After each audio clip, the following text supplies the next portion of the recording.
Best Buddies is an international organization founded in 1987 by Anthony Shriver to promote ending isolation of individuals with intellectual and developmental disabilities, or IDD. Best Buddies' primary goal is to serve those with IDD. Best Buddies has chapters in 313 middle schools, 1,131 high schools, and 419 colleges to connect IDD individuals to others without IDD. They have a three-pillar program to help individuals with intellectual and developmental disabilities. These three pillars are one-to-one friendships, integrated employment, and leadership development. Best Buddies also created a 2020 initiative that states the goal to have offices in all 50 states. Along with this goal, they want to train ambassadors, develop more jobs for those with IDD, and increase the number of schools involved with Best Buddies. Overall, Best Buddies hopes to end the isolation of those that have IDD and help them get integrated into society. We asked various students on campus if they had ever heard of the Best Buddies organization and what it entails. Do you know what Best Buddies is? No, I don't. I've never heard of it. Do you know what Best Buddies is? I do not. Best Buddies is? Well, what is Best Buddies. No. You know what Best Buddies is? Okay. Best Buddies is? Do you know what Best Buddies is? No, I don't. Do you know what Best Buddies is? No. We interviewed the Best Buddies chapter president here at UK to give us his rundown on the organization and what it has to offer. The Best Buddies is all about inclusion. It's all about creating friendships. So it's an international nonprofit organization that works to create one-to-one friendships, supported employment, and leadership opportunities for individuals with intellectual and developmental disabilities.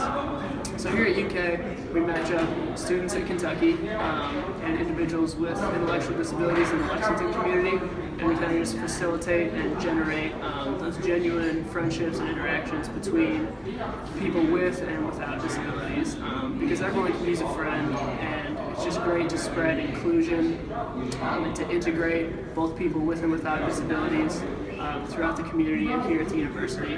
So it's just a really great experience for all of our students without disabilities, and then just a chance for everyone to make friends both with and without disabilities.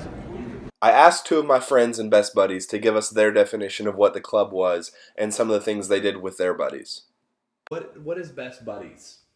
Best Buddies is a club that everyone can join. Okay, what are some of the things you do with your buddies? Pizza Hut, tailgate, Kentucky Kingdom, house basketball. So basically our chapter meets on a monthly basis. We'll have like a meeting or event here on campus or in the community. In the past we've done events like bowling. We've hosted our own like holiday parties and dances. We've also had movie nights where we all kind of hang out and just eat popcorn and watch a good movie. We've gone to UK women's basketball games and soccer games. Those are a big hit. Everyone loves the sporting events around here. And then as far as a personal level, I know a lot of our buddy pairs will go out to eat. They also participate in sports, maybe just like a pickup basketball game or something like that. They go out to eat, like I said. And then we also just go over to each other's houses. Really just like any other friend group or individual friendship that you have with your same age peer, college buddy. We try to facilitate that in Best Buddies. The inclusion movement is one of the most important aspects of Best Buddies and one they push for the most. Inclusion is the incorporation of those with and without disabilities regardless of setting, whether it be socially, in the workplace, or in an academic setting. Those with disabilities are often discriminated against and limited in their daily lives, and Best Buddies wants to prove that those with disabilities are more alike than different to those without disabilities. Best Buddies wants to give the opportunity for those with disabilities to participate in activities identical to those without. The Best Buddies Friendship Ball is just one example of the inclusion movement Best Buddies is trying to spread.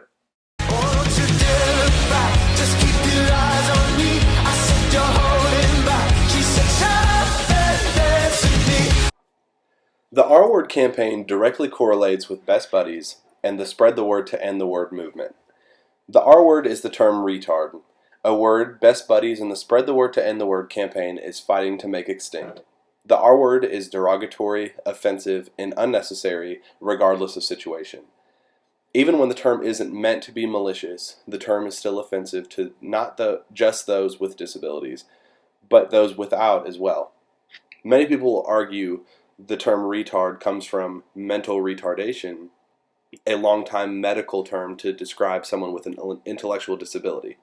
Though it was once considered a medical term used by doctors and even put in the dictionary for decades, the term has since been abandoned in the medical industry due to its inappropriateness and offensiveness. The term has since been replaced with intellectual disability, a term widely accepted and appropriate in the IDD community. Although the word is hurtful, many younger generation students still use this word, not knowing it is harmful to those around them. The campaign strives to abolish the use of this word. How do you feel about the R word? I really should not use that anymore Why? because it's bad. What would happen if you did hear somebody say it? What would you do? Kind of feel upset. How do you guys feel about the R word? I don't use the R word. I don't want to say it. Okay. Do you think you think it's mean? Mm-hmm. Okay. What about you, Corey? I think it's mean. I think it's a bad word to use. Do you take offense to it when people say it? Yes. There is a common misconception that people who have developmental disabilities are not able to work successfully and efficiently when placed into a working environment. However, that is not the case at all. By not allowing those into the workforce, we are actually further preventing them from being self-sufficient and economically stable enough to support themselves. Today, only 44% of those with developmental disabilities are even in the workforce. Only 34% of them are truly working. Another problem they face is the lack of expectations. Employers typically underestimate their true abilities. It is believed that they are not going to be able to be responsible enough to handle the job or lack the dedication that an employer desires. Sadly, they are usually placed in a dead-end job or in one where they are closely supervised. Although they may not work as quickly as their coworkers, they are still capable of being just as successful. Those hiring may not even understand how badly they are discriminating. There are common misconceptions that many believe to be facts. Although they face this discrimination, it has not deterred their desire of fulfilling their goals. However, it is our goal to prove those beliefs inaccurate by doing this PSA and interviewing the manager of the restaurant brew. The next issue we want to address is inclusion in school. By the time the average American reaches the age of 18, they've spent about 9% of their life in school. With that time comes certain needs that we as humans need fulfilled. These needs include, but are not limited to, social involvement and actually getting educated. But to be educated, students need to be involved in class. This should be easy enough for most students, but what about students with disabilities? IDD students, in fact, actually don't learn the same things as normal students. They don't learn subjects like math, history, and etc. Instead, they learn life skills like keeping a planner/schedule and organization. This means these students are separated from their peers. Certain high schools with Best Buddy programs have normal students matched with IDD students to create friendships between those with disabilities and those without disabilities. This creates a connection between IDD students and non-IDD students.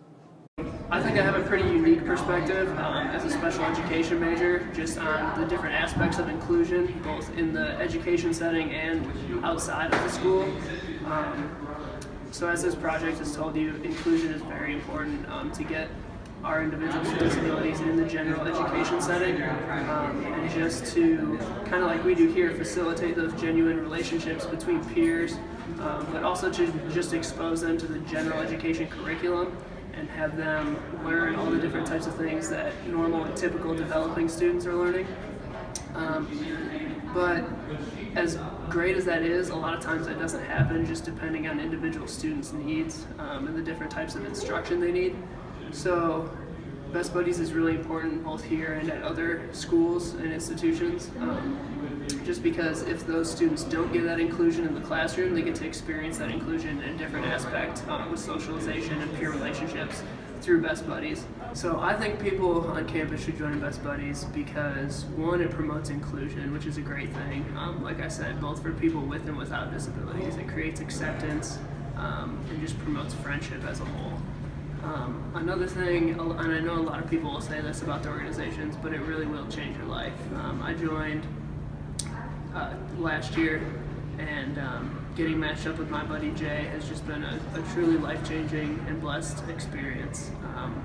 And I love that guy to death, and I would do anything for him.